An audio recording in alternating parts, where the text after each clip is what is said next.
Welcome to this meeting of the Babergh District Council Cabinet. I am Councillor John Ward, leader of Babergh District Council. May I remind you of some domestic arrangements. Please ensure that microphones are turned off when not in use. Please do not interrupt other speakers.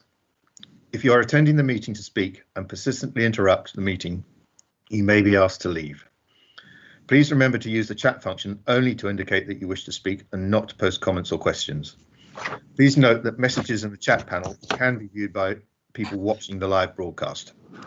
I'd like to remind everyone present that this meeting will be broadcast live to the internet and will be capable of repeated viewing. The whole of the meeting will be filmed except where there are confidential or exempt items. If you make a representation to the meeting, you will be deemed by the council to have consented to being filmed.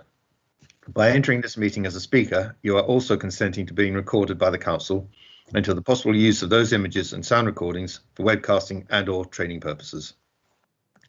The council, members of the public and the press may record, film, photograph or broadcast this meeting when the public and the press are not lawfully excluded. I will now ask the governance officer to carry out the introductions. Thank you, Chair. In addition to the Cabinet members, we have Councillor McCraw in attendance.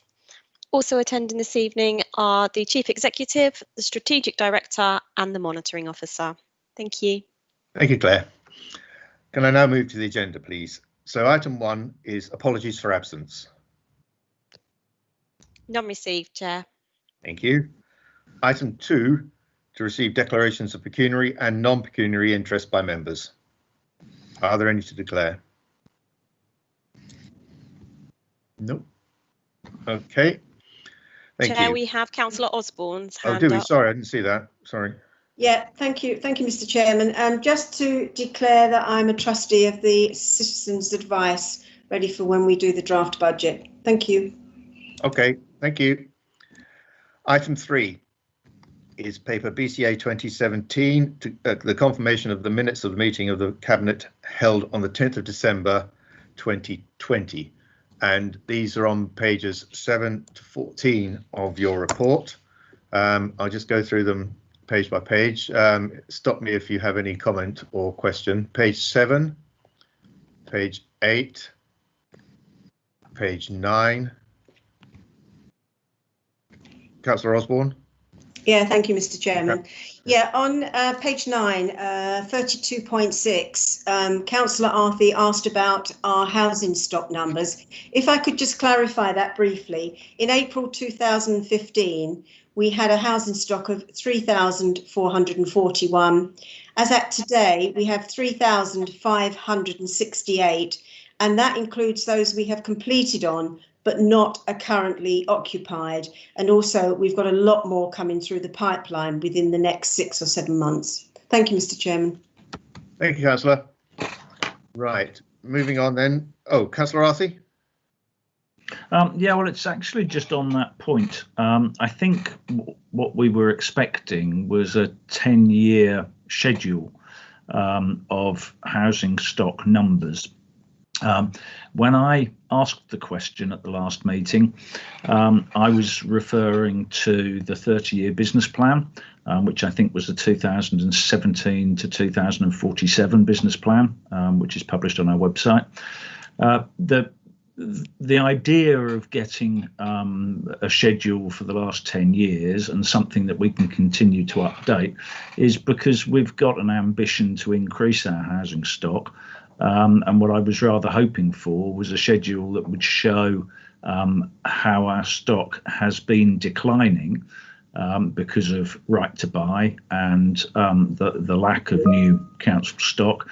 And I was rather hoping that it would start to show an increase. So if you like, the graph starts to climb again as we fulfil our ambition to increase our stock by the acquisition and building of new council accommodation.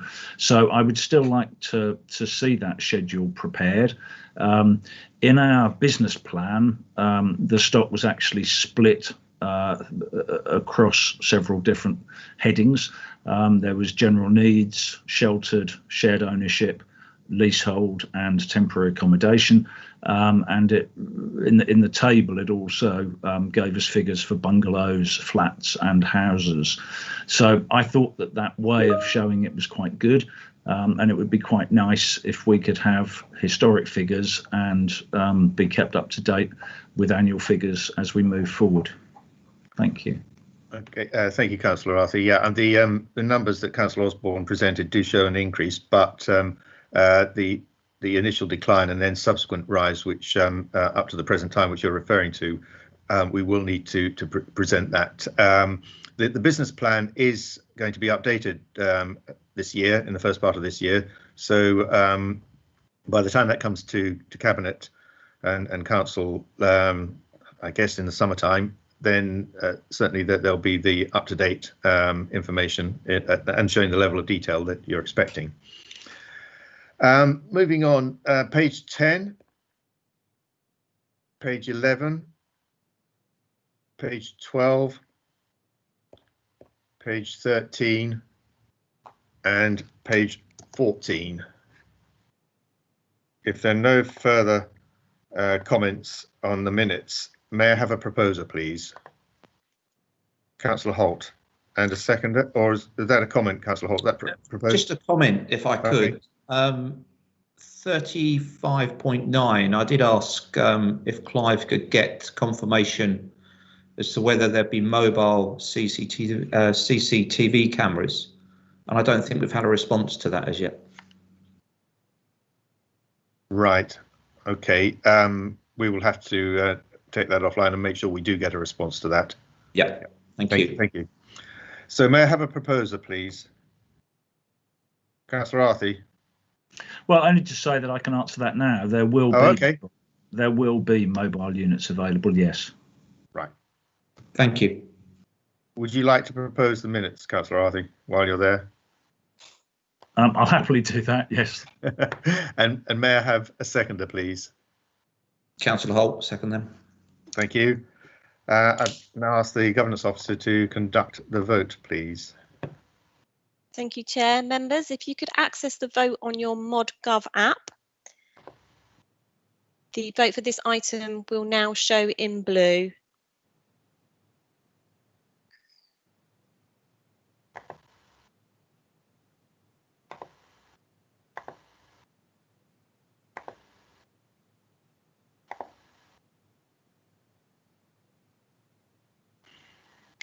Thank you, Chair. That's 8 votes for. That's unanimous.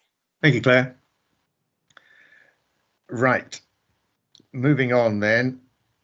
The minutes of the meeting actually have been confirmed and will be signed at the next practical opportunity.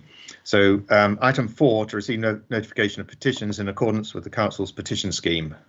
None Claire? received. Thank you. Item 5, questions by councillors. None received. Thank you. Item 6, matters referred by the Overview and Scrutiny or Joint Audit and Standards Committees. There were none, Chair. Thank you.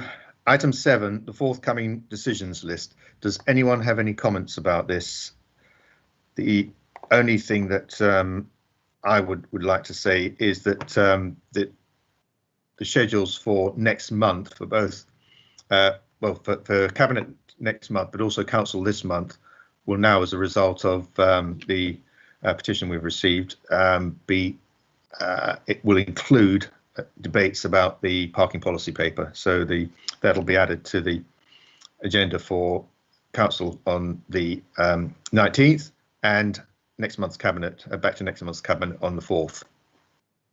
Any other comments about the forthcoming decisions list? If not, we'll move on to the next item, which is item 8, paper BCA 2018, the inter-authority agreement between Babergh District Council and Mid-Suffolk District Council. I would like to introduce paper BCA 2018, the inter-authority agreement between Babergh and Mid-Suffolk. As councillors are aware, we entered into an inter-authority agreement, effectively a memorandum of understanding between Babergh and Mid-Suffolk councils when we first started working together in 2012. This agreement enabled us to ensure that all staff are able to work for both councils and integrate services. Much has changed, however, over the last 9 years, So it is necessary to refresh the agreement to ensure it remains fit for purpose. The revised agreement has been developed between our 3 statutory officers. I will reiterate, as I know many people are still a bit confused by this, that Babergh and Mid Suffolk, although working together very closely, are still 2 separate sovereign authorities. We have not merged. That this agreement is before us now and must be approved by both cabinets is testament to this fact. I will now move the recommendation at paragraph 3.1 of the report, that the revised inter-authority agreement be approved and that the leader be authorised to sign the agreement on behalf of the council. I'd like to ask for a seconder, and then I'll ask the Assistant Director for Law and Governance to summarise the changes made to this new agreement and answer any questions. So may I have a seconder, please? Councillor Busby. Yeah, I'm happy to do that, Chair. Thank you. Emily, over to you. Thank you, Chair. The key changes are listed in paragraph 4.3 of the report, but broadly speaking, they are to reflect the change in certain governance arrangements and the structure of the councils, bearing in mind that we now operate the cabinet and leader model of governance, and we've had the electoral review that alters the number of councillors in each authority.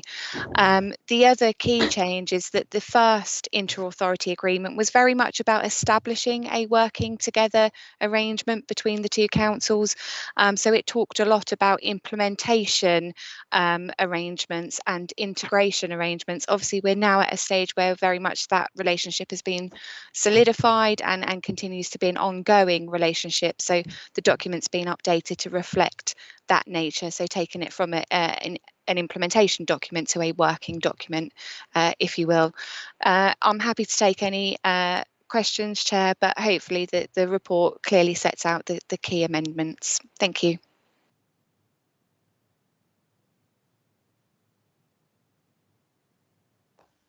Thank you, Emily. Does anyone have any questions?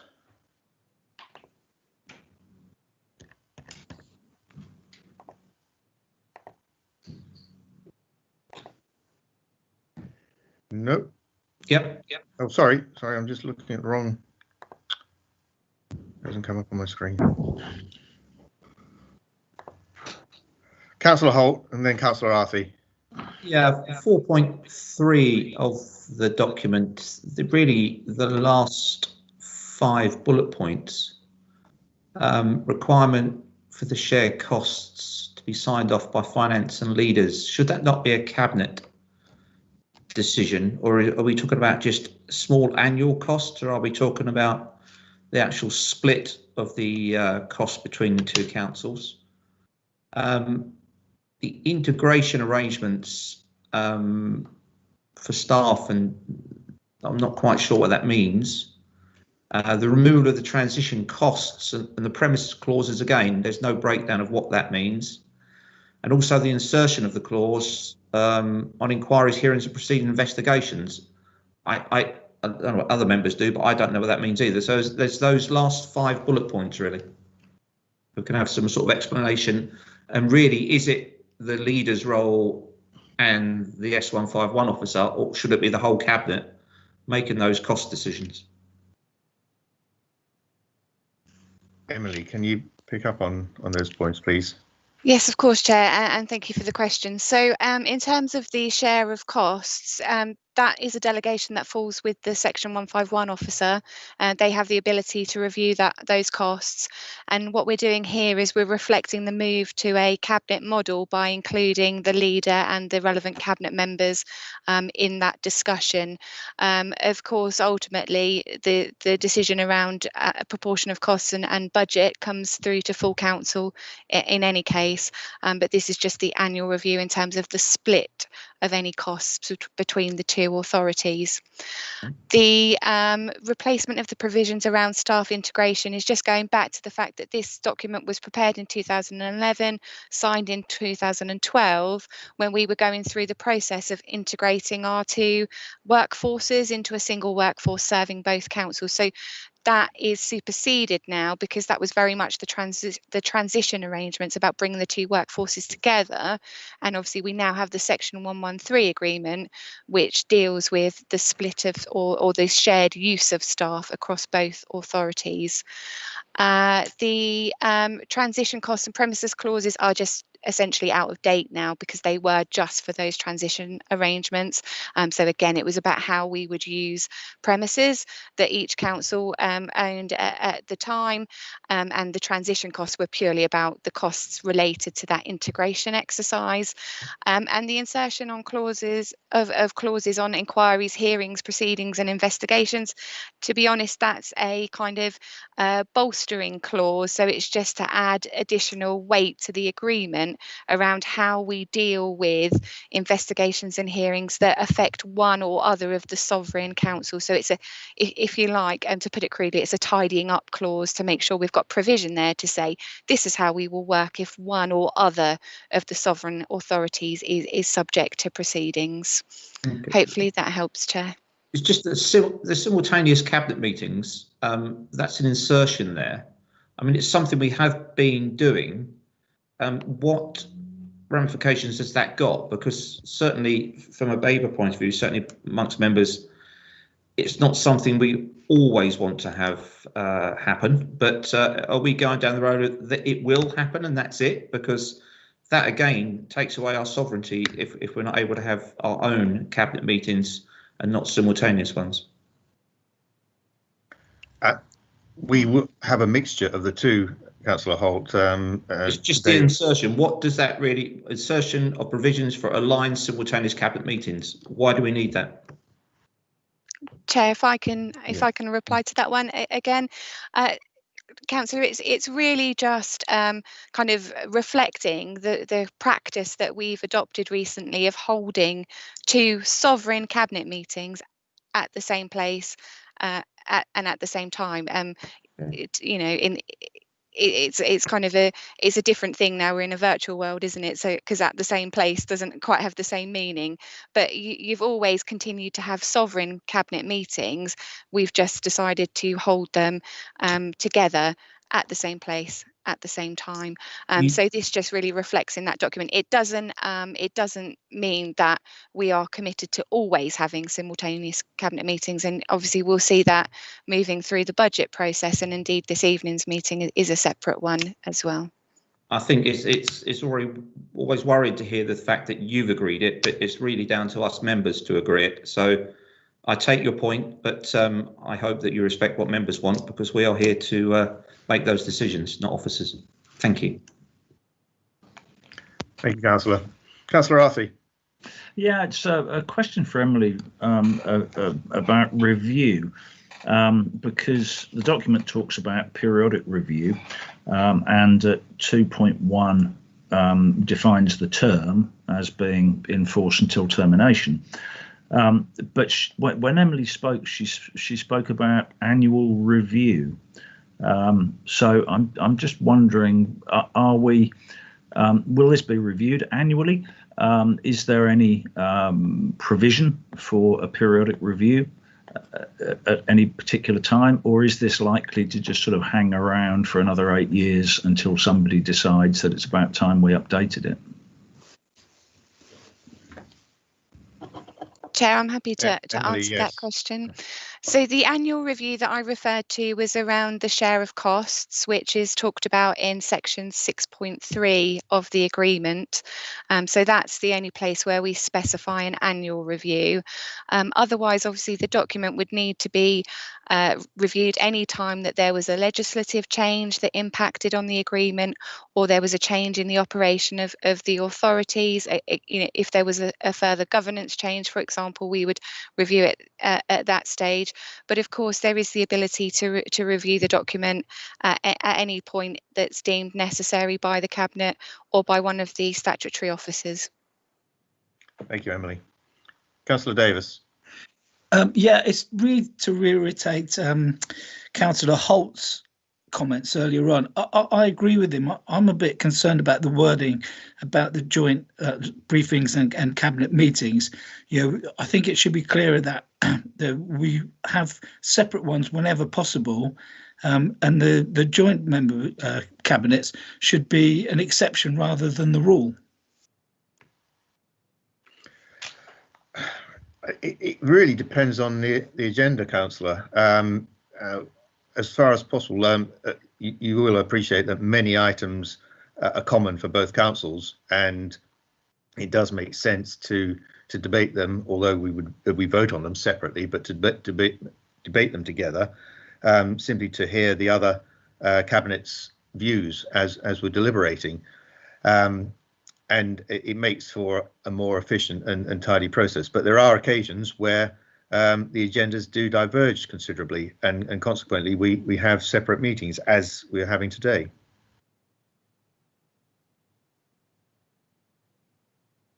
Does that answer your point?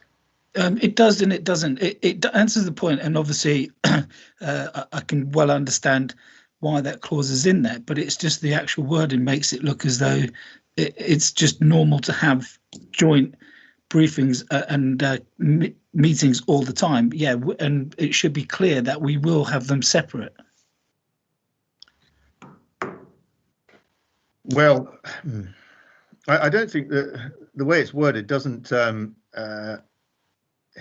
it doesn't suggest that we're not going to have separate meetings. It just makes the provision for the simultaneous meetings. Arthur, did you want to come in on this point? Yeah, I was just going to try and give members some reassurance. This is a document that covers off your relationship with Mid Suffolk, and as Emily says, it updates, because really what we're doing is we're taking a document that dates back to 2011 in terms of when it was drafted, 2012 when it was adopted, and trying to better reflect current times rather than 9 years ago. But just to give you the reassurance, in terms of your meetings, you are and remain, as the leader has said, an entirely sovereign council. So if you don't want to have simultaneous meetings, you won't have simultaneous meetings, regardless of what it says in this document. All this document recognises is that it's possible for you to have simultaneous meetings, which is a reflection of the fact that you have had simultaneous meetings, certainly over the course of the last year, if not longer. But it certainly does not tie your hands in that regard. And as the monitoring officers also said, in any event, the document will be reviewed on an annual basis as well. So if there's any elements that you feel over the course of the next 12 months that need to be amended in 12 months' time, then you will obviously be able to do so accordingly. Yeah, thank you for that. Yeah, I think that's a good reassurance, because I think it's important as well for our residents to understand that while we may have these joint meetings, we are very separate, and we come to the decisions as an independent Babergh cabinet. Yes, absolutely. Yeah, Emily, did you want to come back on that as well? Yeah, thank you, Chair. I just wanted to add that clearly the Constitution sets out the framework for operating the decision-making structure of both councils. So that is the place where it talks about two separate cabinets, and while you have that, that's still very clearly the default position. Thank you. If there are no further questions from cabinet members, Councillor McCraw, do you have a question? Thank you, Chair. It's not exactly a question, more of an observation that might assist on this point, since joint overview and scrutiny are another group that commonly meet together, and we are aware of the differences in the governance of the two councils. There are also differences of opinion, and at times those have been helpful in coming to decisions. Most of the time we're meeting because we are dealing with common cause, common effects and common papers, but there are differences, and a very good example would be a recent scrutiny process on outside bodies, and there are distinct differences in the representation on outside bodies, and in that instance the two committees met in joint session, but we took separate votes on and had separate proposals, seconders on each of those, requiring us both to be quorate as independent overview and scrutiny committees, so that we were absolutely certain that the governance arrangements and any differences between the members of Babergh and the members of Mid Suffolk in terms of that question were clearly defined And I think it's a practical matter rather than anything else. But the point, of course, is that it's just a matter of our maintaining the fact that we are separate sovereign councils and establishing that point. There are clear political differences between the two councils, and those must often be reflected both in scrutiny matters and in cabinet matters. So just an observation I hope that might help. Thank you, Councillor. Right. If there are no further questions from members of the Cabinet, I will open it up for debate. I'm conscious of the fact that we have already included some debating points in the questions. So I'll just ask you each in turn if you wish to say anything else. Councillor Arthey. No, thank you, Chairman. I'm afraid to say that I said my bit in the questions. Yeah, so that's okay. Don't worry. Councillor Busby. No, I'm fine, thank you. Councillor Davis. No, I've made my point. Thank you. Councillor Holt. Two things. I mean, I think overall it shows the benefit of what's been going on, because it does mention in Appendix B that there's been £13 million worth of savings since this started. So I think if you look back at that, then where would we be without that? And just one other thing, in I think Appendix B, point 8 and 9, or particularly point 9, it says major projects and contracts. The local authorities agree to notify one another with a value of in excess of 50,000. Is that really what we do? Do we have to get Mid Suffolk's permission to or notify them? I don't really understand that one. I didn't realise we'd have to get their permission or run it by them first. It just seems a rather odd thing to have in there. Arthur, did you want to respond to that? Yeah, Emily may wish to come in as well, but Appendix B is the current agreement, so that's the one that will be entirely disappearing as a result of your decision today. I haven't quickly checked back in terms of whether or not that clause changes, but certainly that's what disappears. The whole principle being that one of the reasons you've been able to save the kind of money that you have between the two authorities is by jointly working on things like contracts. So it's not so much that you get their permission to do anything, because as we said earlier, you're a sovereign authority able to do whatever you wish. But clearly, if you wish to procure something, for example, or enter into a contract, and if the other authority, from a timing perspective, wishes to do so at the same time, then there could be greater efficiency and savings to be had as a result. So it's more about making sure that you're working together and grasping all of the opportunities that may arise. It's certainly not about tying your hands. But I'll defer to Emily if she's been able to look more quickly than I can through the revised document as to whether or not that's something that's actually disappeared within the new agreement or whether it's still there in part. Emily? Thanks, Chair. Yeah, it is in the revised agreement. And I would just echo the Chief Executive's point that it is not around getting permission from the other partner to proceed with a value of in excess of £50,000. It is actually about that positive kind of ability and opportunity to jointly share a procurement exercise or jointly share in the contract. So I would absolutely say that it should be seen as a positive clause rather than a restrictive clause. Thank you. Thank you.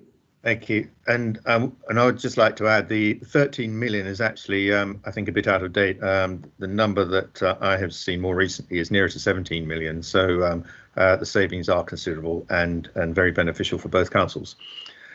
Councillor Malvisi, do you have anything? No, I don't have anything to ask. Everybody's asked us ahead of me. Okay, thanks. Councillor Osborne. No, thank you, Mr. Chairman. The questions have been asked. What I will say is, though, I do agree with Councillor Davis and Councillor Holt in regards to their concerns about joint meetings. However, I am reassured by the Chief Exec's comments that that will be covered within the new agreement. So thank you, Mr. Chairman. Okay, thank you. And finally, Councillor Parker. Nothing to add, Chairman. Thank you very much. Okay, thank you, everyone. I'll now ask the Governance Officer to conduct the electronic vote. Thank you, Chair. Members, the vote is now in progress in your ModGov app.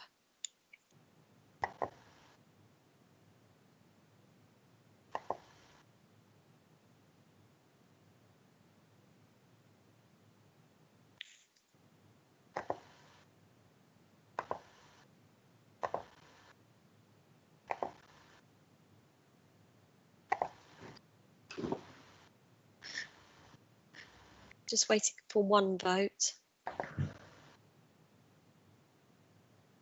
Thank you. That's 8 votes for, Chair. That's unanimous. Thank you, Claire. Could I just say, it's Clive Arthur here. Mine was the late vote, and that was simply because it was very slow. So I do apologise for that. Okay, thanks, Councillor Arthur. Right, moving on. The next paper is item 9, paper BCA 2024, which is was going to be the town centre parking paper. We've received a valid petition regarding our parking tariff change proposals, which means, in accordance with our constitution, that full council must have a chance to consider the matter. Consequently, I have decided, after speaking to the Cabinet Member for the Environment, that paper BCA 2024, town centre parking in Babergh, should be withdrawn today. In my view, it would be perverse for us to debate and vote on this paper before council has had a chance to consider it, and this will take place at the next council meeting on 19th of January. This will also enable the Overview and Scrutiny Committee to examine it at their meeting on the day before. The paper will now come to Cabinet on 4th of February for final determination. From feedback we have received, most notably from the 2 Chambers of Commerce and the Sudbury Town Centre manager, it is clear that the principal concerns are the length of free parking that will remain and the implementation of the changes during restrictions on movement. It was never the intention of introducing this until the pandemic was in permanent decline, hence our proposed July start date. However, the recent very serious resurgence, exacerbated by the new COVID variant, will definitely delay recovery this year, and because of this, we were already considering a review of the implementation date. We want to hear the views of Overview and Scrutiny and Council on these matters. Please be assured we are listening. Thank you. So moving on to the next item on the agenda, which is item 10, paper BCA 2021, fees and charges for the next financial year 2021 to 2022. I would like to introduce paper BCA 2021, which is the fees and charges for 2021 to 22. This report presents the proposed fees and charges for a range of services provided by the Council, including charges for services governed by statute and charges for discretionary services. These have been built into the draft budget we will be considering later. This is the first time that these have been considered separately from the budget itself to allow clarity and visibility of what is being proposed. I would like to take the opportunity to refer to some of the points raised in section 4 of the report. As it says, fees and charges are an important source of income to the Council, along with our other income, enabling us to provide our services. In 2021 to 2022, Babergh's fees and charges are budgeted at £4 million, which is 12% of the Council's gross expenditure. In order to sustain the delivery of services in the future, this revenue is essential. Indeed, income generation, of which these are a part, is a key part of our medium-term financial strategy. With reducing government funding, the stability and growth in the Council's fees and charges is a major part of delivering this strategy. As the administration, we don't have the luxury of continuing to ignore the financial realities we face, and we will increasingly have to look at how our discretionary services are funded. Section 5 of the report discusses the impact of COVID on our sales fees and charges and the main income streams where we have suffered reductions: trade and garden waste, long-term car parking charges, and planning income. All fees and charges have been reviewed by budget holders as part of the budget setting process, and their impact has been built into the draft budget for 2021 to 22. Appendix A provides a schedule of all the proposed fees and charges, while Appendix B gives the estimated income breakdown by service area. A summary of the changes to statutory and discretionary charges is provided in paragraph 6.8 and 6.9, although it must be noted that, following the withdrawal of the parking policy paper, the short stay parking charges in the table at paragraph 6.9 and Appendix A section H cannot be confirmed until Cabinet has finally decided this matter. The revised section H you have been given now has this table removed, although it is still present at 6.9. I would like to propose the recommendation of paragraph 3.1 that the proposed fees and charges for 2021 to 22, as shown in Appendix A, be approved. And may I have a seconder, please?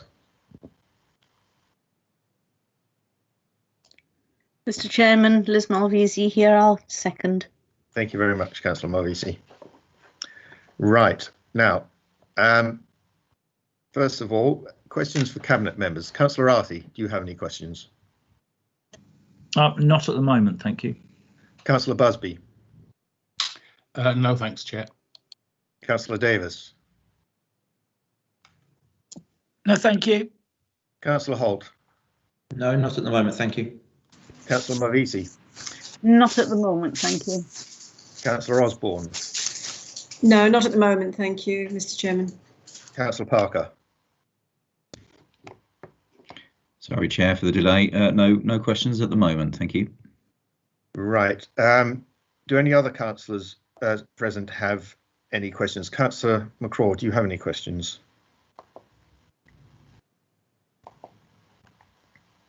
Apologies. No, Chair. OK, thank you. I'll now open the item up for debate. Councillor Arthey. Gosh, you're whizzing through this, aren't you? I'm not ready with anything for debate just yet, thanks. Oh, OK. Councillor Busby. Well, just to make the point, it just goes to show all the kind of things that we're involved in. I mean, it's pages and pages of stuff, which I'm sure the general public probably wouldn't appreciate that we do have to have a handle on. And yeah, it's the only other thing that I would mention is that I like round numbers. So, you know, when we've got something that's £1,141 or something, you think, well, why couldn't it have been 1,140 or 1,150 or something, you know? But I appreciate that people do the sums and multiply them by percentages. But yeah, and especially where some of them are set by central government, we just have to take what's given. OK, Councillor Davis. No, I appreciate the accuracy of the officers, that it goes down to the last pound. So I'm not worried about it not being quite even, as it were. No, but no other questions or statement. Thank you. Councillor Holt. No, not really, John. I think just a comment that these increases are obviously necessary to help us with our budget, and it's it's just a fact of life that things do go up, and we have to look at these, and the increases I think are fair. Thank you. OK, thanks. Councillor Malvisi. I would second Councillor Holt's comments. Thank you. Councillor Osborne. No, thank you, Mr. Chairman. I agree with Councillor Holt's comments. Thank you. OK. And finally, Councillor Parker. Yeah, again, nothing further to add, Chair. It's a very comprehensive report, and as Councillor Busby says, it just demonstrates the extent of the services that we offer at Babergh. Thank you. Thank you. Councillor Arthey, did you want me to come back to you? No, thank you. No, thank you, Okay. Chair. No. Right. Well, thank you, everyone. I'll now ask the Governance Officer to conduct the electronic vote. Thank you, Chair. Members, the vote should now show in progress on your app.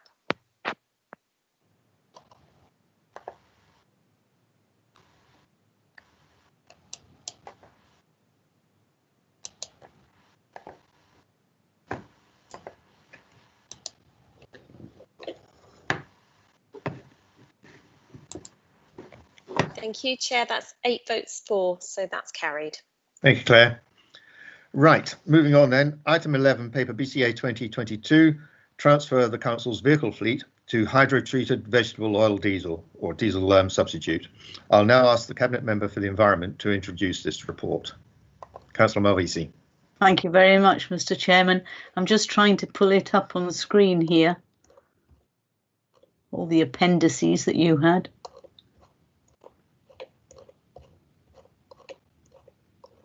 Oh.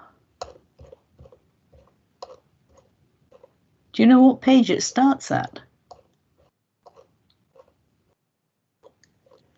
143. 143, yes. Thank you. Okay. Right then, when we committed to our climate change action plan, we identified the areas where we could make substantial inroads into our carbon emissions total. Babergh's vehicle fleet, including the waste lorries, accounts for 26% of our total emissions. And this can be almost eradicated by converting our vehicles to HVO, renewable diesel fuel. HVO stands for hydro. I've lost it. Treated. Yeah, I'll come to it anyhow in my opening. We looked at other alternatives to help decarbonise the fleet, such as electric, biodiesel, but we seem to settle on HVO. Electric waste vehicles are expensive to buy, and they don't perform very well in rural settings where they tend to run out of charge, unlike their urban setting environments. Biodiesel is a diesel fuel replacement commonly known as fatty acid methyl ester, FAME, obtained from plants and vegetable oils. They can only be blended, though, with conventional diesel to a maximum of 7%, so not terribly cost effective and don't actually produce an impact on your emissions. Plant and vegetable oils come from a variety of sources, and what the Climate Change Task Force did not want to do was to source a fuel that was derived from a plant that was farmed, in other words, taking away that agricultural resource from providing food for society, but just providing oil. Depending on the provenance, the biofuel can save around 50 to 60% of the emissions resulting from a low sulfur diesel fuel. However, they do have their own issues. Palm oil-based fuels block the vehicle's filters. Biodiesel can oxidize if left too long in a storage tank. Biodiesels can have a corrosive effect on the, I think Councillor Arthey raised it at one of the task forces, on the O-rings. Doubt over traceability is a big issue on fuel sourced outside Europe. And the main issue is the likelihood that biodiesel contains palm oil, even from a waste cooking oil source. Whilst it offers a cheap and versatile feedstock, the environmental and ecological impact related to its cultivation has increasingly brought the sustainability and long-term suitability into question. And that left us with hydro-treated vegetable oil, HVO, as an alternative way to produce a high-quality bio-based diesel fuel without compromising fuel storage, engines, exhaust, after-treatment devices, or exhaust emissions. These fuels are colloquially referred to as renewable diesel fuels. Instead of biodiesel, chemically HVOs are mixtures of fully saturated hydrocarbons and are free of sulfur and aromatics, unlike fossil diesel. Cold properties of HVO can be adjusted to meet the local requirements by adjusting the severity of the process or by additional catalytic processing. This is therefore the recommended option. Advice was sought from Dennis Eagle, who came and gave a very interesting presentation and confirmed that the use of HVO in our fleet does not require engine alterations. Currently, the fleet operates with fuel cards and sources diesel from ordinary fuel stations. Therefore, we will have to install a fuel tank at a cost of £50,000, a capital expenditure which could be supported by SIL. But as with any fuel prices fluctuate, and our research shows that over the last 3 years, price has fluctuated from 15 pence to 26 pence per litre. Thus, we need to allocate an additional revenue budget of around £100,000. This is a higher cost than was anticipated, but it is also an easier high carbon impact saving of 26% of our total carbon emissions in one fell swoop. Therefore, Mr. Chairman, I fully endorse this report and urge the Cabinet to vote in favour. Thank you. Thank you, Councillor. I'd be happy to second this report. So now I'll open up for questions. Councillor Arthey. Yeah, I don't have any questions, but I do have a contribution to the debate in a little while. Okay, thank you. Councillor Busby. Get you. No, I don't have any questions. Thank you. Councillor Davis. No questions, thank you. Councillor Holt. I'll hold fire for debate. Thank you. Okay. Councillor Osborne.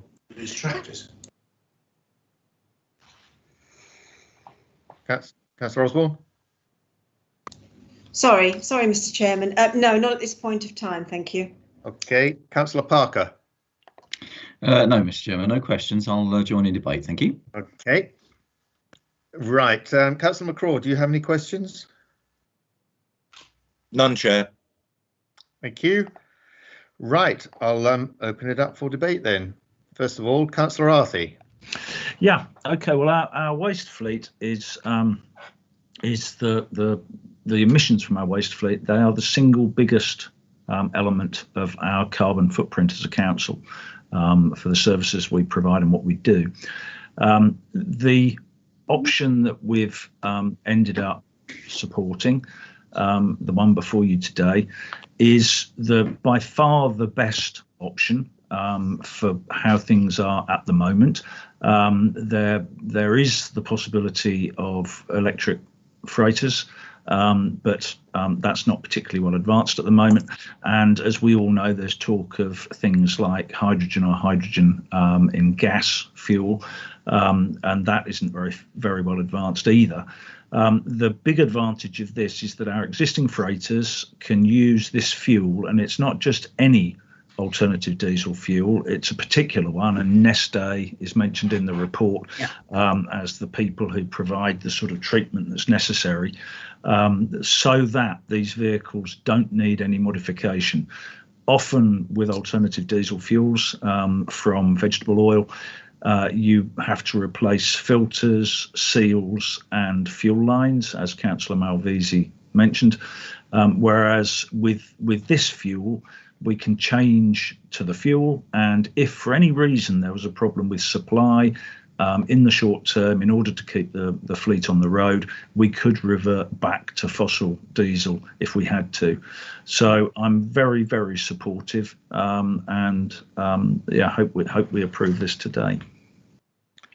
Thank you. Councillor Busby. No, that was very informative. Thank you. Councillor Davis.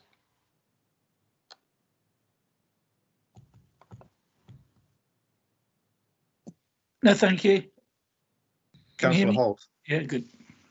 Yeah, I just want to comment. Councillor Arthey's touched on the hydrogen side of things, and I think eventually that will be the way that we will end up going. Our fleet, I think, is going to be renewed in 2023. So this really is a short-term, quick fix, but it does come at a cost, of course. And again, coming back to our budget and all the pressures we have on our budget, it does go to show that the public needs to understand that the biodiversity and the climate change commitments that we are making do come at a cost, and that cost has to be found again. But if we are to hit those targets and meet those, which I'm sure the public want us to be being seen to be hitting the climate change commitment and the biodiversity side of things, they have to appreciate that cost has to be found, and we have to find it. So that was my only comment, really. Yes, we need to do it. We need to get the fleet so it's cutting the emissions down, but that cost has to be borne by someone, and we will have to find the money. Yeah, thank you. Absolutely. It's point very well made there. Absolutely. Councillor Osborne. Yeah, thank you, Mr. Chairman. No, Councillor Holt and Councillor Arthey as well has put two really relevant points forward very well. So, no, I have nothing to add. Thank you. Thank you. Councillor Parker. Well, yeah, thank you, Councillor Arthey. He sort of clarified most of the points that I was going to pick up on. But I'm just wondering, Chairman, obviously in the appendix we've got an example of London Taxi Company that are undertaking this. But where do we stand in terms of local authorities? Who else is doing this? I'm just generally interested to see if we've got any benchmarking. But of course, long term, I'm fully supportive. Thank you. I'm not sure. Can I refer Yes, to? or Liz, yes, Councillor Manvisi, do you have any background information on other Suffolk authorities? No, I don't, other than the Borough of Hackney.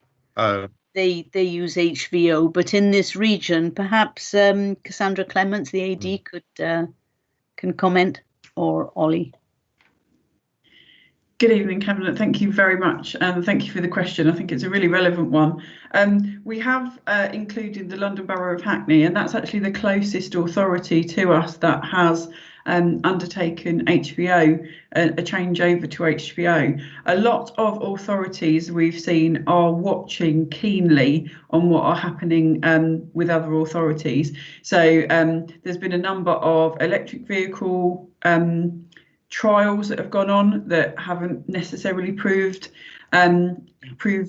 beneficial at the moment, and I know that East Suffolk are currently exploring the possibility of biodiesel. I think our councillors have outlined quite rightly why we would prefer HVO over biodiesel.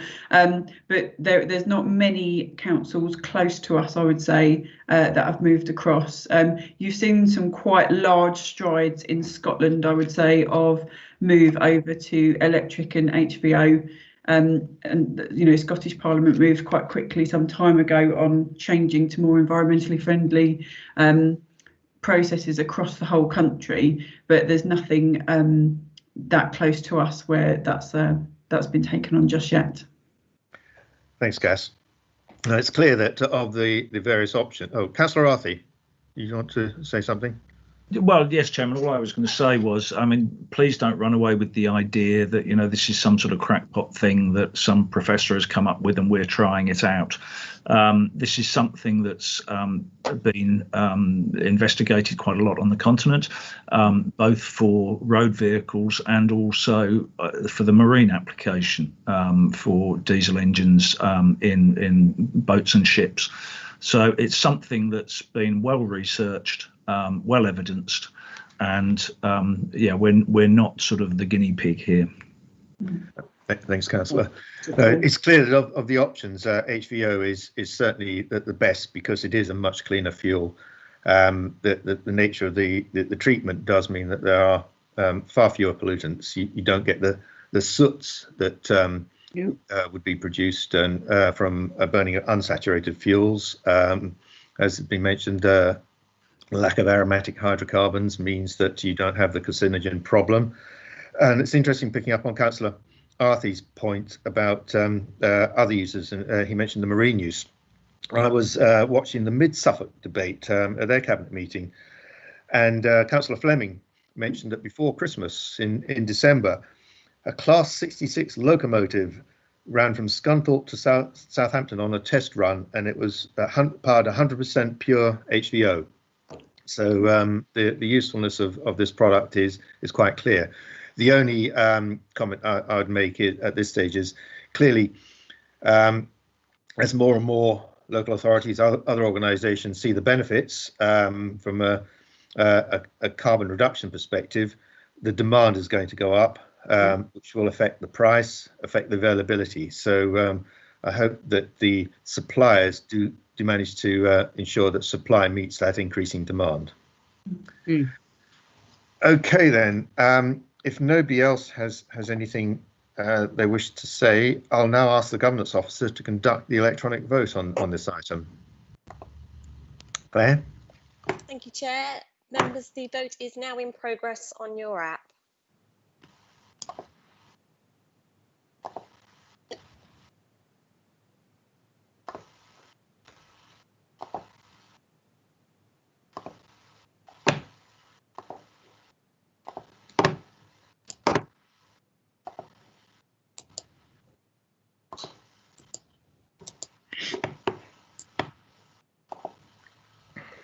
Thank you, Chair. That's 8 votes for. That's unanimous. Okay, then, thank you. Moving on to item 12, paper BCA 2019, the draft general fund budget for 2021 to 2022 and the 4-year outlook. Okay, get this on my screen. I'm pleased to introduce report BCA 2019, the general fund budget and 4-year outlook for the next financial year. The report contains details of the draft revenue and capital budgets and the Council's strategic financial aim. It will enable us today to consider key aspects of the draft budget and make any recommendations to feed into the final budget report next month. It will also enable us to consider the medium-term position and ensure it is sustainable. We've already had very helpful briefings to facilitate our understanding of the key elements of the budget and 4-year outlook. This year, we're in an entirely unforeseen, new and difficult situation. The world is a very different place from what it was when I presented last year's budget. Indeed, the fact that we are doing this online rather than in the council chamber is a very visible reminder of this. It is no exaggeration to say that we have had to prepare this budget under the most challenging of circumstances. The impact of COVID-19 has hit us on top of having to respond to the continuing fall in government support for local authorities.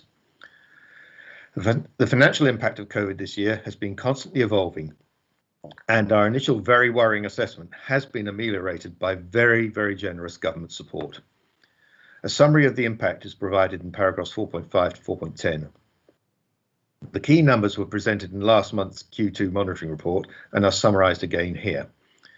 Keeping track of this has involved a lot of work for the finance team, my Mid-Suffolk Finance portfolio colleague John Whitehead and me. There is again uncertainty this year over the core funding that will be available over the medium term. The 3-year comprehensive spending review has been delayed, and a 1-year review was published in October, focusing on continuing the response to COVID. The financial support for COVID pressures will continue into Q1 of next year, as will the Rural Service Delivery Grant.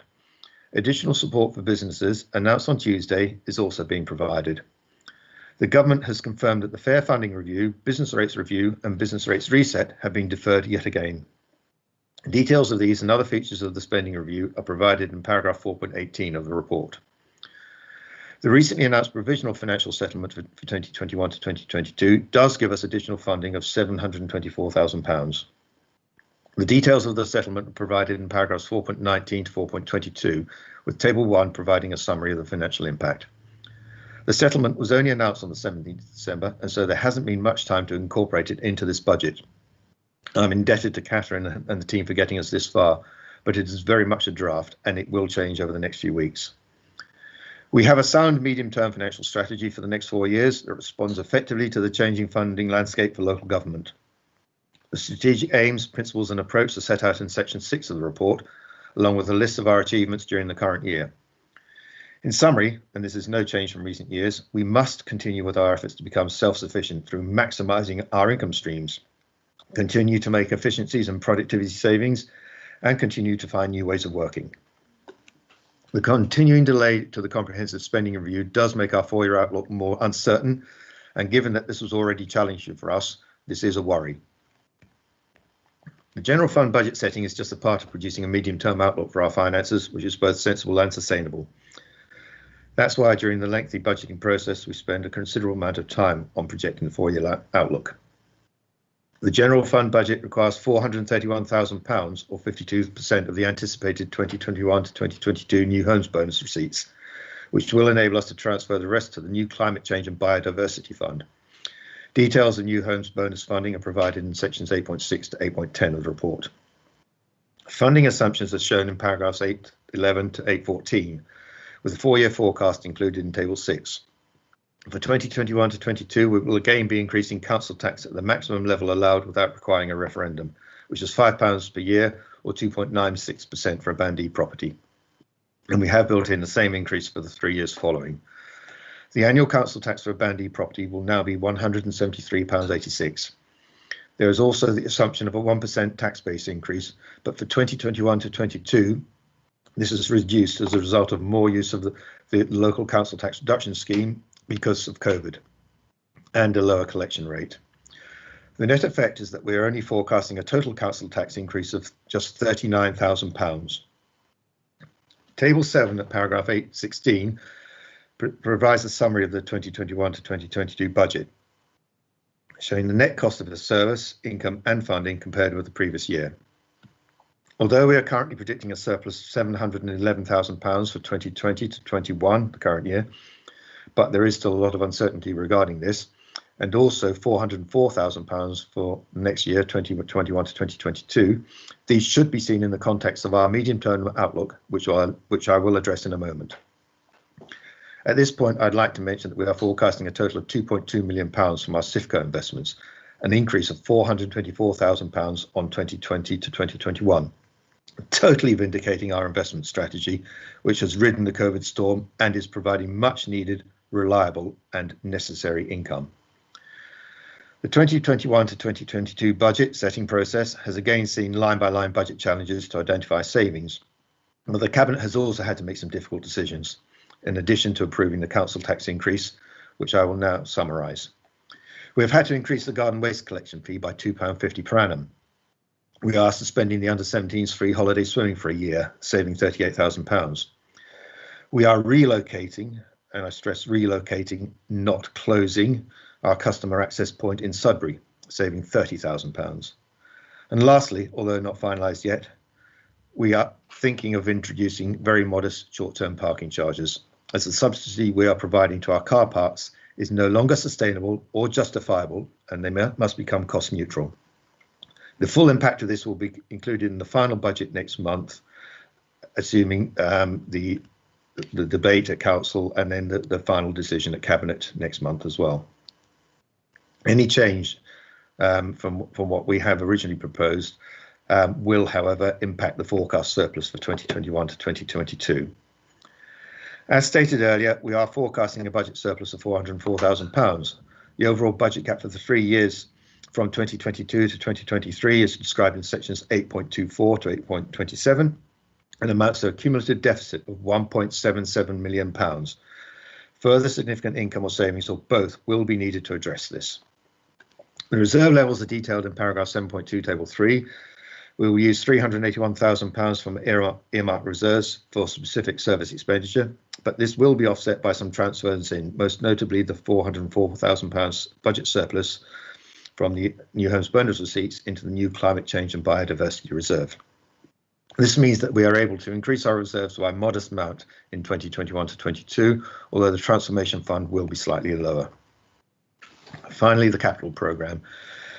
This is set out in Appendix A, and the planned spend for 2021 to 2022 is £3.1 million. The financing for this is shown in the second table in the appendix. The major differences from this time last year are that we will have completed our SIFCO investments by the end of the current financial year, and the Bellevue capital investment is no longer required now that the hotel project will not take place. In summary, we are currently in a good financial position with a healthy level of reserves and helped by the funding we have received from the government to mitigate the financial impact of COVID. However, as I have said, the medium-term challenge is still significant as we strive to become self-financing over the next 3 years.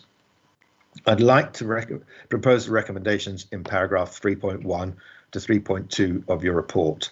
And I'd like to have a seconder, but to assist me in any questions arising, we have members of the finance team here with us today. As I'm conscious that there are going to be a lot of complexities and technical matters within the report and appendices, but hopefully between us we will be able to clarify any issues arising. And I would finally like to thank them all for the huge amount of work they've done, not just in preparing this budget, but throughout the year in monitoring all of the change implications of COVID as they've arisen, and the increasing government support that's come through to help with us with coping with those COVID issues. So may I have a seconder, please? I'll second, Mr. Chairman. Thank you, Councillor Malvisi. Thank you. So firstly, questions from Cabinet members. Councillor Arthey, any questions? I've just got one. I was looking back at the HVO paper and I just wanted some clarification. I think on page 169 of the budget report, it mentions the increased cost, and just to confirm that the figure that we've put in there is, I think, the highest end of the price differential that Councillor Malvisi mentioned. I think the lowest end was 57,000 and the highest end in the price differential was 88,000. Is that right? I actually quoted 100,000. Sorry, which page are you referring to, Councillor Arthey? sorry, in the budget paper, I think it's page 169. I'm actually looking back now at the paper that we just considered, and I think Councillor Malvisi is right. We did talk about the greatest cost differential of 99,000. Yeah. Yeah, we've got 89,000 in the budget paper. 88,000, sorry. Yeah, I just wanted to make sure that is the latest figure, because the price differential work was quite late on in the day. So I just wanted to make sure that we have got the right figure in there, but I think we have. I think yes, we have. Yeah. Yeah, 88. Yes. Okay. Yes, it will increase running costs by 88,000. Yeah. Because you've got your existing and the increase. So we are budgeting worst case scenario. Yep, I've just found it. Actually, it's in the HVO report. It's at paragraph 6.4, and it does mention 88,000 in the general fund. Yep. Yeah. Thanks. Good. Okay. Thanks, Councillor Busby. Thank you, Chair. Page 164, 8.7, new homes bonus. Just wonder whether Mr. or Catherine could say, how accurate were we in predicting the amount of new homes bonus that we were going to receive over the last few years? And how robust do they think the 835 figure is for the coming year, bearing in mind that, you know, we could still be shut down 3 months, 6 months into next year? Yeah, thanks, Councillor Busby. Good point. Catherine, are you able to provide an answer, please? Yes, thank you, Chair. In terms of the 835, that figure is the figure that's in the provisional settlement. So unless anything changes from the government between the provisional and the final settlement, that number is confirmed now, because it's a backward looking rather than a forward looking. So that allows for the housing growth between October 2019 and October 2020. Okay, great. So we haven't got to build a certain number of houses to get that this year. No. Okay. Thank goodness for that. Thank you. Okay, thank you. Right, Councillor Davis. Yeah, mine's about the free swimming, and I totally understand why we've had to cut it out this year, you know, for two reasons really. But could I have an assurance that even with the transformation fund not being as high as it was, that those free swims and the money will be found as soon as possible to bring them back, certainly in the next budget year? Yeah, I would certainly like to see that. The free swims was very popular, and certainly now with the opening or the imminent opening of the new pool in Hadley, although obviously the current lockdown will have an impact on that, I'm sure that will have a huge number of people wanting to use it. So, yeah, I would very much expect and hope that we can reintroduce this in the following year. Councillor Malvisi, you've got your hand up. Did you want to say something? I just wanted to add to Councillor Davis's comments about the free swims. From an environmental point of view, obviously, I would be very supportive because it adds to the well-being of our community, and considering what everybody's gone through these past 9 months. Getting into future budgets, we need to find that money, because we will need to help families and people to get back to some normality and well-being. Yeah, quite. Councillor Holt, any questions? No, I'll come in and debate. Thank you. Okay, thanks. Councillor Malvisi, do you have any other questions at this stage? No, thank you. Councillor Osborne. No, not at this stage. Thank you, Mr. Chairman. Councillor Parker. Yeah, if I can, Chair, I just with regards to SIFCO, and it probably is actually an item that will probably come out in debate as well. But you mentioned that we with the additional investment in SIFCO, we're predicting an additional income of, I think you said, about £420,000, and in fact that's shown on page 169. Now, obviously, there's a lot of suspicion out there. SIFCO is always a hot topic, if you like. My own view is that it's produced to date £1.6 million worth of income, and we're now projecting something in the order of 2.2 million. But I wonder how assured we can be that our investment strategy is on target with SIFCO. There is a lot of concern out there, obviously, that we're investing in, for example, high street properties that are going to see a very negative return over the next few years. So I'm just wondering what assurances we can give people on that, Chair. But as I said, it's probably an item for debate. It's probably more of an item for when we're reviewing the SIFCO business plan. But I think certainly with the investments that we've been making this year, they vindicate the investment strategy and show that we are investing in a very diversified portfolio, and that it isn't just high street retail. It is across all of the commercial sector. And the other point about it is that it is weathering the COVID storm very well.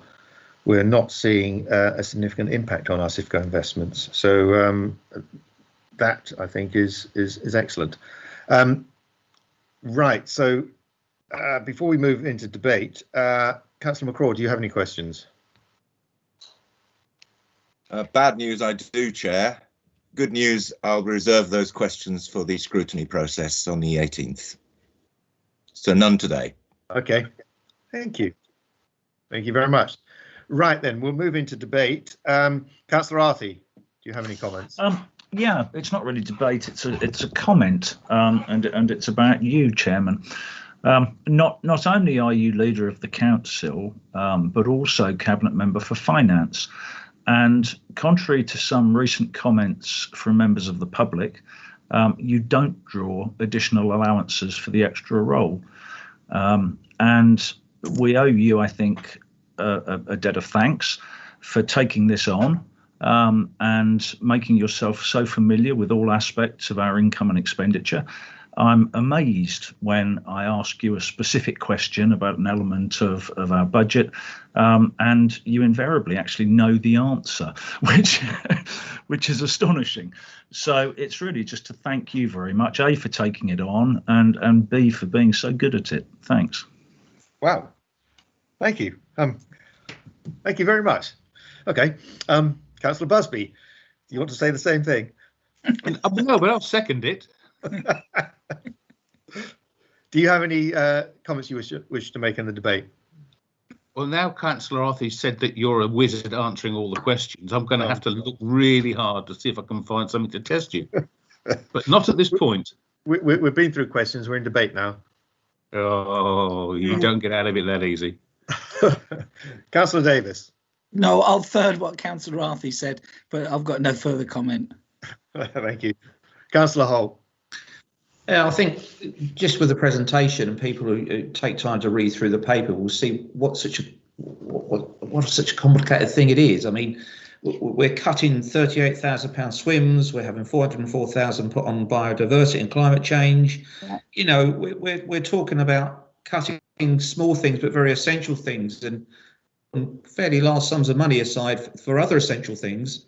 And I think people have to understand that this is a very difficult process to balance a budget, and there are some hard decisions being taken, and people may not always think they're the right decisions, and they may not always be popular, but it's such a difficult process of getting it right. And I think you are to be credited with the way you've gone about it, and obviously the officers as well. We've all had long discussions about what we think may and may not happen and what should happen, but I think people, if they look back and look at this, they'll see what difficult choices we've had to make. So that's all I want to say at the moment. Thank you, Councillor. The real hard work's done by Catherine, Melissa and the team. They really put in the hours over the budget setting process. Winter is not the time. They can't go off on skiing holidays. They have to be around all the time through December and January. Councillor Malvisi. Thank you, Mr. Chairman. I fully endorse what Councillor Holt says. I'd also like to add to it that as a cabinet, I believe that we have worked very well together. We've had our differences, shall we say, and we've had our subsequent discussions on those differences. But at the end of the day, we're trying to pull together a budget that is difficult. It is complex. Providing services to a community is not an easy feat. And I just hope that those people who are observing our cabinet meeting tonight and others who may look at it in the days to come, that they realise that it's not like your domestic finances. It really is complex. And well done to everybody for producing it.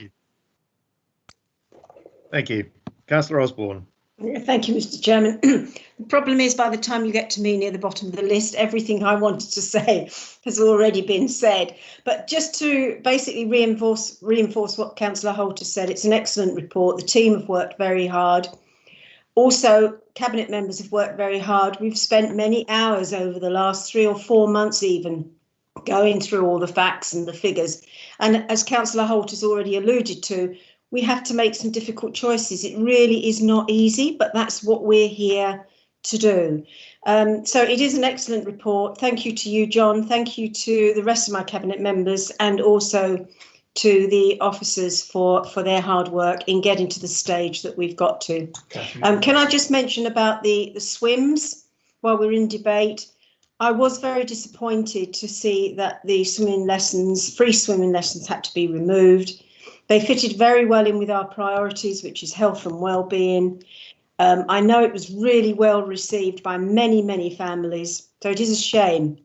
So like Councillor Davies and like Councillor Mayvasi has already said, I really hope that we can find the resources to bring it back when we revisit the budget in 12 months' time. But that's it. Thank you, Mr. Chairman.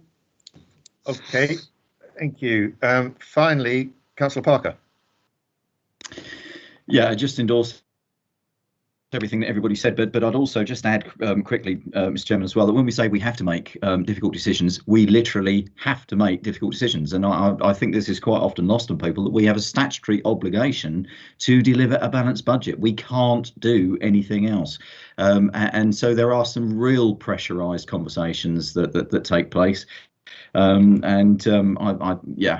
think it's excellent work that's been undertaken by everybody this year, but it just means that we roll on to the next one and the considerations thereafter, and so it starts again. But yeah, that's all I have to say. Thank you, Chair. Yeah, and those difficult decisions obviously revolve around charging for our discretionary services. I think what's also lost on quite a number of members of the public is that our key income sources of council tax and business rates will not cover all of those discretionary services. Indeed, they're not meant to. A lot of those discretionary services are meant to be self-funding. It's just a fact of life, and obviously can be very controversial, as we found out, over short-term parking charges, even very modest short-term parking charges. However, that's all I'll say on that particular subject this evening. I'll now ask the Governance Officer to conduct the electronic vote.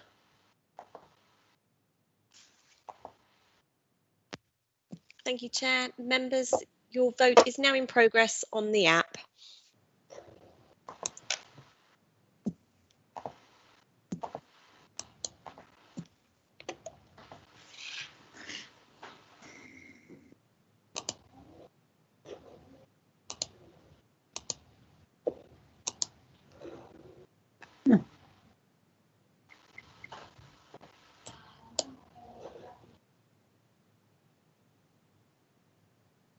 Thank you, members. Chair, that's 8 votes for. That's unanimous. Thanks, Claire. Right, the next item is paper BCA 2020, the draft housing revenue account budget for your outlook for 2021 to 2022. So I'm pleased to introduce report BCA 2020 for the housing revenue account budget and 4-year outlook. It covers both the HRA revenue account and capital programme. It will enable us today to consider key aspects of the draft budget and make any recommendations to feed into the final budget report next month. We have a sound 30-year business plan which will support our ambitions to increase our housing stock and which continues to deliver favourable positions for both revenue and capital. We've been helped by the ending of the annual 1% rent reduction imposed by the Welfare and Reform and Work Act of 2016, and the Act now allows rents to be increased by CPI plus 1% for 5 years from 2020 to 2021. The remaining 25 years of the business plan are based on an annual rent increase of CPI only. The business plan is attached to Appendix B and shows detail for years 1 to 10. The new business plan will be presented to Cabinet and Council during this year. As explained in paragraph 4.2, the plan will include the need to invest in the existing housing stock for environmental improvements and safety enhancements, and to build new homes that meet the draft design guide and an improved new build specification. We are continuing with our aspiration to increase our housing stock. New homes of all types provide us with new homes bonus and council tax, but additional council housing also delivers rental income and wider financial and, more importantly, social benefits. COVID-19 has had a major impact this year. Construction was halted for a period and property repairs and maintenance were reduced to emergency repairs only. However, void work in order to support the accommodation of the homeless and rough sleepers continued, and the renovation of the Leas in a matter of days was an excellent example of what we were still able to achieve. There is also no doubt that rent levels are being impacted. Although in the first half of the current financial year this was minimal, the full extent of this won't be known for a while, and so we have assumed a 15% reduction for the second half. A small amount of direct COVID-related cost has been incurred, £47,000 for PPE, but this has been covered by our government's COVID support. There has been no specific support for the HRA from government yet. The details of the budget are presented in section 5 of the report, with table 1 in paragraph 5.2 summarising the key elements and the movements from the 2020 to 2021 budget. Surplus position of £127,000 is forecast, which is a reduction on 2019 to 2020, which had a £334,000 surplus. We are proposing to transfer this surplus to the Strategic Priorities Reserve. The budget has been based on a number of assumptions, the income ones that affect our tenants being the 1.5% rent increase, which represents an increase of £1.35 on the average weekly rental of £91.70. Garage rents will be unchanged. There'll be an increase of 69 pence per week for sheltered housing charges. Utility charges will be unchanged. Other movements are explained in paragraph 5.5. The largest contribution to the reduced surplus is the inclusion of £967,000 for depreciation, resulting from a revaluation of the housing stock. Also highlighted here are the key achievements this year, the most notable being that voids remain at an average of 18 days, and an excellent effort by building services has resulted in the work in progress reducing from 7,500 to 1,500 outstanding jobs. Paragraphs 5.6 to 5.9 of the report show the predicted movement in the reserves. The ambitious capital programme will require funding of £2.617 million from the Strategic Priorities Reserve, as well as additional borrowing. The result will be a reduction in the overall reserves balance to a still healthy £13.167 million. Table 3 in section 5.10 of the report summarises the capital expenditure and financing for the next 4 years up to 2024 to 2025, and Appendix A provides more detail. New builds and acquisitions are forecast to be £24 million, including a carry forward from the current year. We have worked successfully with ICNE to identify sites and are now proposing an additional 161 affordable and 44 shared ownership homes in the period 2021 to 2024. Recently, Klondike Field, Worsted has been added to the sites list. Finally, I would like to note that right to buy sales have again shown a further reduction and are lower than those projected in the business plan. In 2019 to 2020, Babergh sold only 11 against an original projection of 20 sales. We have been delayed by COVID in our ability to use the right to buy receipts before deadlines for returning unspent portions to government. However, the government has extended the deadline to 31st of March in recognition of this, and we are looking at all opportunities to acquire houses or land before this deadline. So I'd like to propose the recommendations in paragraphs 3.1 to 3.7, and may I have a seconder, please? I'd like to second that. Yeah, I'd like to second that, Mr. Chairman. Thank you.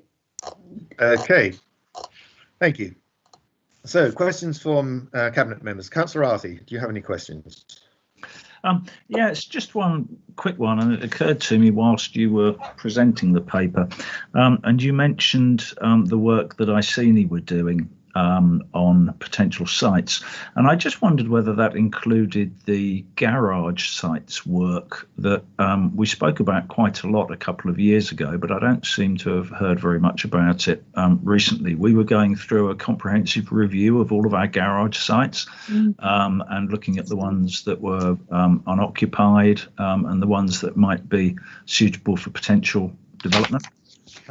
So I just wondered if that's sort of gone off the radar, or whether that work is ongoing, or if the Iceni work that you mentioned includes that. I will either pass it over to the Cabinet Member for Housing or to Gavin. Firstly, Councillor Osborne, do you have any response to that?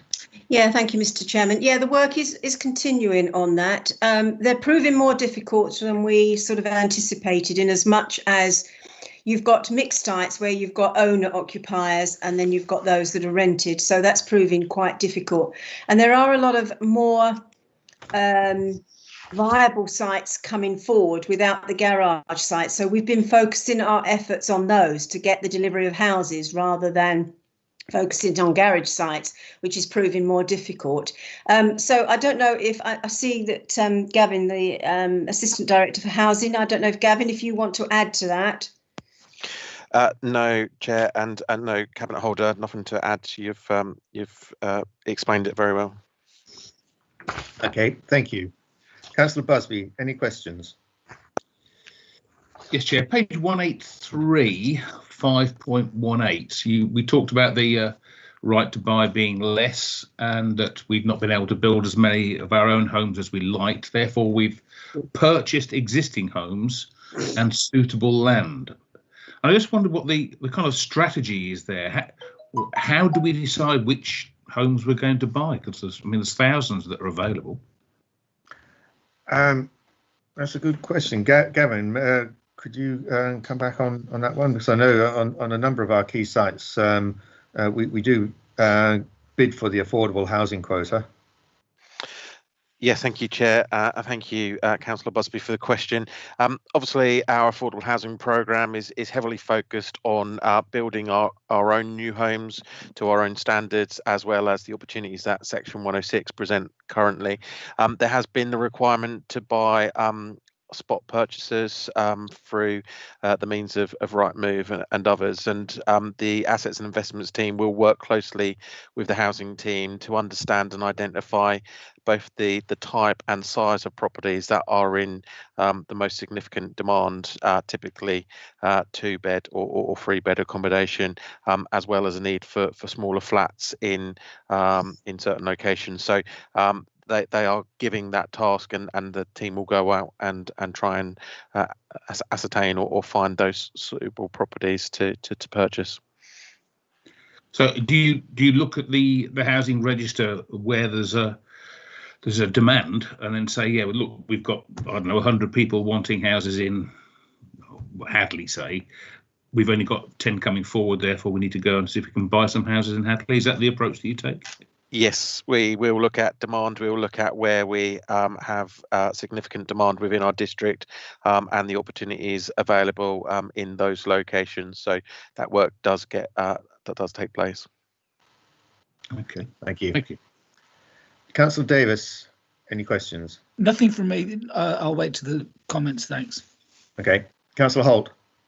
Yeah, just one thing on 5.16. It mentions about the money paid back to government, or the possibility of money going back to government if we don't spend it in time.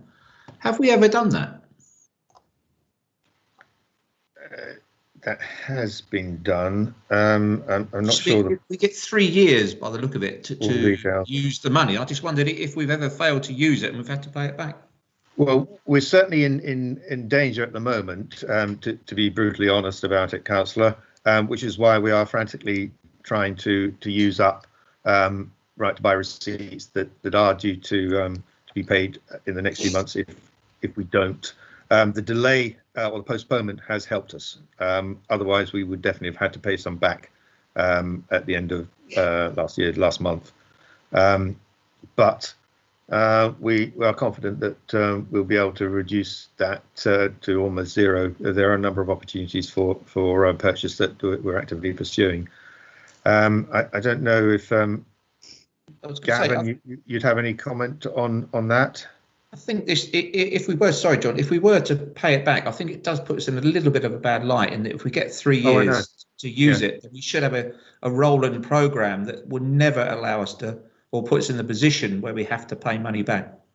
Well, you're right, and there is a rolling program, but a lot of it is a matter of having the opportunities available. So it's not always easy to project that forward. Councillor Osborne, did you want to say something about that? Yeah, well, I was just going to answer Councillor Holt's question that there is a rolling review, and I certainly don't, as the Cabinet Member for Housing, want to see any money go back to the government when it's there to provide affordable housing. That's my complete aim for that not to happen. But the problem that we've got, and I know it's very easy to blame the current situation and the fall in that on COVID, but it has impacted on our ability to be able to purchase properties and to find sites where we can acquire properties from. So just to reassure you, Councillor Holt, we are working extremely hard to ensure, as our officers, of course, to ensure that if we do pay any back to the government in March, I believe it is, John, that it will be the minimum amount, and that if it does happen this year, we will most certainly make sure that it doesn't reoccur in the next year. I think just one thing coming back on that, I think it highlights the fact that we've all discussed at Cabinet is that we need to build our own, and we need to find the land to do that with. And if we were having our own built that we were controlling, then we, I'm sure, would have a tighter hand on the finances.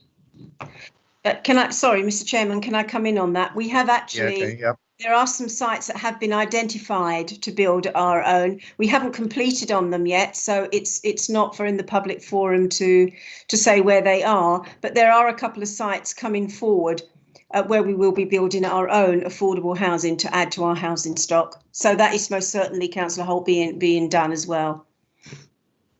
Thanks. Councillor Malvisi, any questions? I don't have any questions at this stage, but I do have a comment in that Councillor Holt and obviously Councillor Osborne are highlighting how we are working in difficult circumstances to achieve a lot for our community, and we don't get the credit for it. At least the people who are doing it don't get the credit for it. Thank you. And I just think that needs to be said. Thank you. Yeah, I agree. Councillor Osborne, any questions? No, Mr. Chairman, thank you. Councillor Parker. No questions, Chair. Thank you. Other councillors. Councillor McCraw, do you have any questions at this stage? None at this stage, Chair. Right. I'll now move into the debate. Councillor Arthey, do you have any contribution to the debate that you wish to make? No, thank you, Chairman. No. Councillor Busby. No, thanks. I've done my bit. Okay. Councillor Davis. Yeah, I do actually. I want to praise the housing team and this budget. Balancing the books is really difficult, but I'm going to give a first-hand example of what's gone on in Shotley, where houses for us, council houses, are being built as we speak. So despite COVID, despite the market, despite everything, our team have managed to get together. We've got 2 different sites. It's only 8 homes, but it's 8 homes which I know are going to be oversubscribed because they're desperately needed. And I think that's a great template. That and we've seen in other areas what people are doing. So I'd give a chuck up to the housing team for the way they've managed to get this sorted out, certainly in Shotley and, as Councillor Osborne has said, in other areas in the district. Thank you. Councillor Holt. Yeah, just picking up what Councillor Davis said, I absolutely agree that it's great to see them being built. I think I'll come back to my point though, which was you need a continuous run of that, because I believe I sat on planning at the time when those were approved. So that must be over 2 years ago. So you just need that train to keep moving along so that we continuously have these type of projects on stream being replaced by one another as they get developed. Thank you. Yeah. Councillor Malvisi. Nothing further to add, Mr. Chairman. Thank you. Councillor Osborne. No, just to reinforce what Councillor Davis has said and to add my thanks to the housing team. They have done a fantastic job, all of them, throughout the difficult situation, facing many, many challenges, and they've really come up to it. So many thanks to the team, and also for those putting the HRA report together as well. It's a very good report. Thank you. And finally, Councillor Parker. If I can just make the point, Chair, for anybody that's listening that might be quizzing why we might be paying money back to the government and not using that to prop up any sort of losses or deficits in the general fund. Simple answer is we can't. We're not allowed to. Just make that point. Thank you. Yeah, that's a good point. We should keep reiterating that the housing revenue account is a ring-fenced part of our finances that takes in revenue from council houses and also spends money on those council houses, and it cannot be used to supplement or the general fund, and neither can the general fund be used to supplement the HRA. They are completely separate, ring fence. Okay, so I'll now ask the governance officer to conduct the electronic vote, please. Claire. Thank you, Chair. Members, the vote is ready for you now.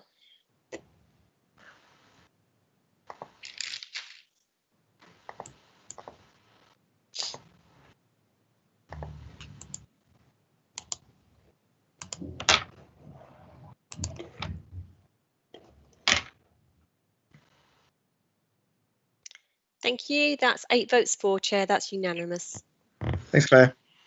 Right, item 14, paper BCA 2023, allocation and grant of Babergh District Council community sums for Lavenham Community Land Trust. And I'll now ask the Cabinet Member for Housing to introduce this report. Councillor Osborne. Thank you, Mr. Chairman. Good afternoon, members. I'm delighted to be able to present to you today paper BCA 2023, allocation and grant of Babergh's commuted sums for Lavenham Community Land Trust. Both Mid Suffolk and Babergh District Council received funding in 2017 to enable the District Council, along with other local government organisations, to grant support to community-led housing organisations within our communities to become established. Babergh District Council has continued to support our local communities and establish community land trusts to deliver homes that are affordable for their residents and will remain so for future generations. The Community Housing Enabling Officer within the Strategic Housing Team works with community organisations in the district to achieve this. Inevitably, the biggest barrier for these newly formed local organisations wishing to provide housing within their communities is access to finance. By utilising commuted sums, the affordable housing contributions derived from open market housing developments, the district can, at least, help to reduce the debt liabilities of these local organisations. Lavenham Community Land Trust would like to purchase 4 of the 106 properties at Melford Road in Lavenham.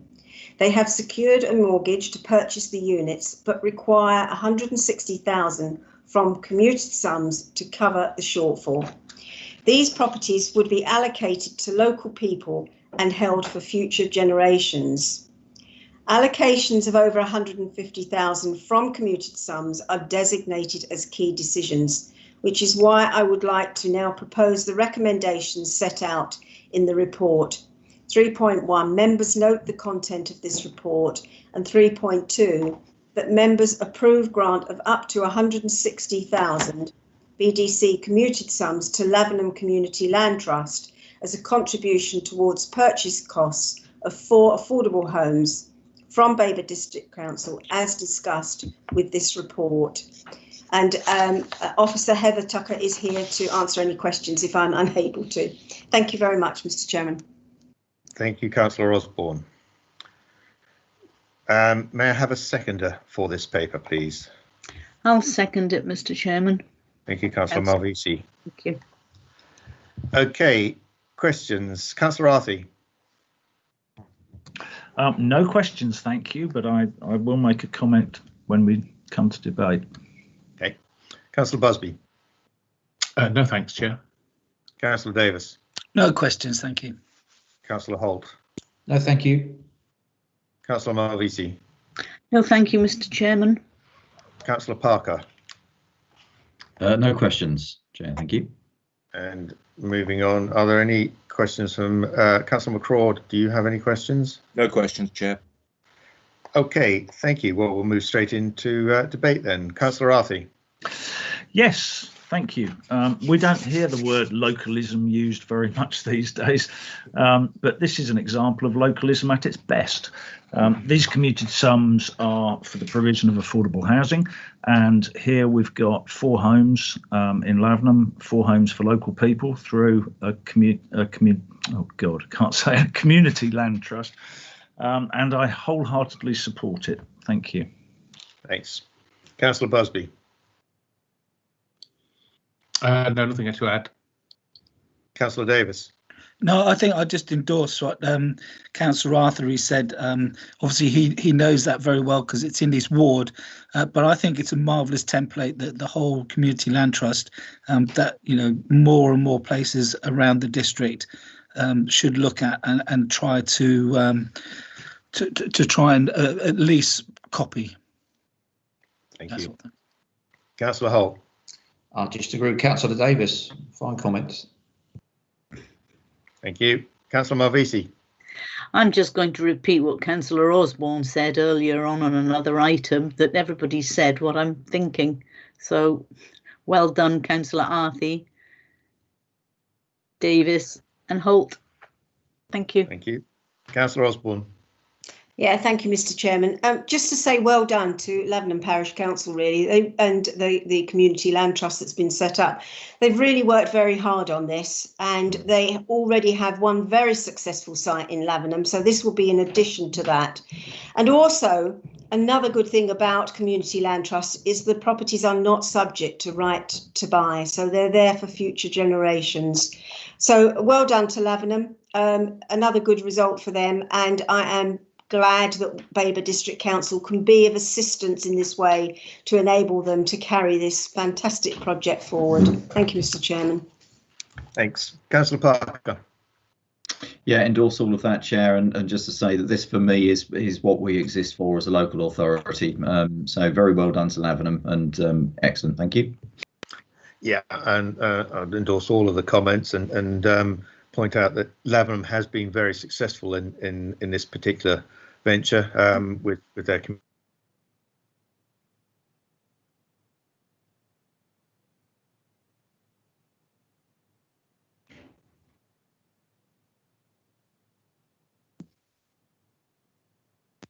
Have we lost John, or is it just me? Chair, can you hear us? Oh, well, I'm here. I'm sorry, Chair. We lost you for a minute then. Did you? Yes, I'm back. believe... Can you hear me now? Yes, we can hear you now. Thank you. Right. Well, I was just saying that Lavenham have a wealth of experience in this, and just to encourage other communities to talk to them. And have you still got me? Yes. Yes, Yeah. we can still hear you. I think there are people on your roof pulling wires out as we speak, though. Well, let's move on to the electronic vote then. I'll ask the governance officer to conduct the vote, please. Thank you, Chair. Members, the vote is now ready.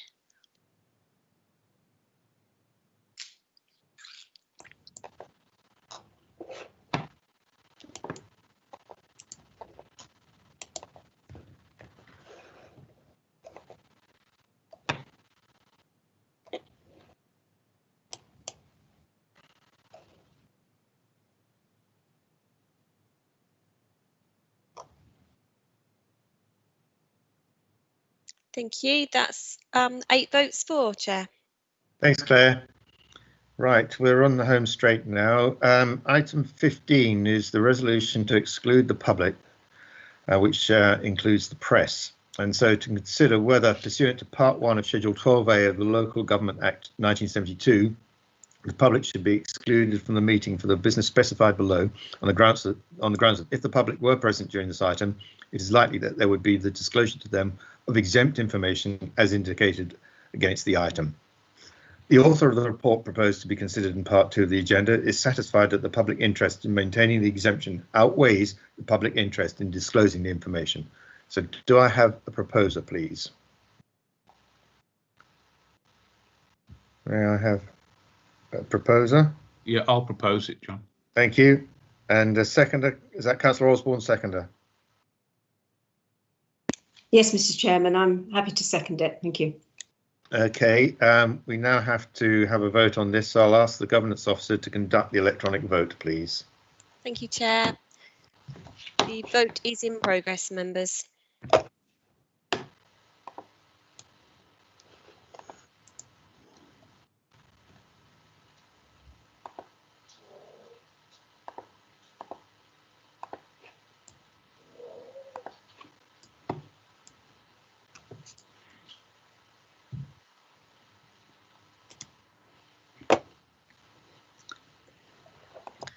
Okay, thank you. We have 7 votes for and 1 abstain, Chair.